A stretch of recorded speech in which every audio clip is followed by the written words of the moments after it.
So high বন্ধুরা, সবাইকে welcome. 2024-এ Haroa মেলা হয়তো অনেকে জানে না যে হাড়োয়া মেলা হচ্ছে কি হচ্ছে না, হয়তো অনেকেই জানে না।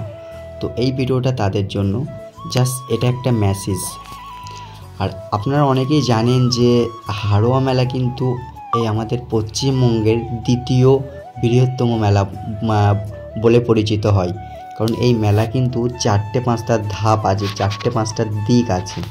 সবথেকে ইম্পর্টেন্ট একটা পার্ট, ব্রিজের ওই দিকে একটা দারুণ একটা দুর্দান্ত লোকজনের একটা মেলা হয়, ব্রিজের ওই পিঠে হয়, এবং সাইডে তো বাঁশতলা আরও ইত্যাদি ইত্যাদি আছে, রোজার পাশে টাশে অনেক বড় মেলা হয়।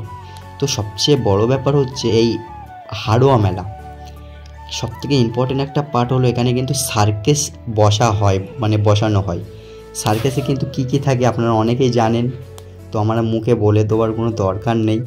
তো মেলাটা হচ্ছে 11ই, আজকে আমি এসেছি ভিডিও করার জন্য।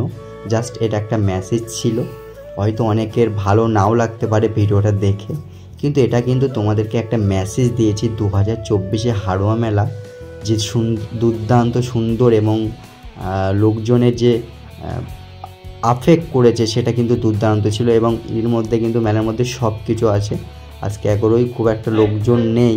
12 দিনে সবে বারাত হয়তো খুব লোক হবে না, কিন্তু সবে বারাতের পরের দিন থেকে কিন্তু এই মেলাটা অনেক লোকজন আসবে, অনেক বড় একটা মেলা। এবং সন্দলও আজকে এসেছিলো 2-3টে।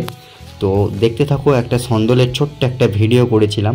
তো এই সন্দলটা প্রায় 2 ঘন্টা ধরে গিয়েছে, ব্রিজের ওপরের থেকে ওই পিঠে আমরা যেতে পারছি না, 2 ঘন্টা আমরা ওয়েট করছি, এতটাই লোক হয়েছিল। তো এই ভিডিওটা দেখতে থাকো, আশা করি অনেক ভালো লাগবে, এবং চ্যানেলটা সাবস্ক্রাইব করো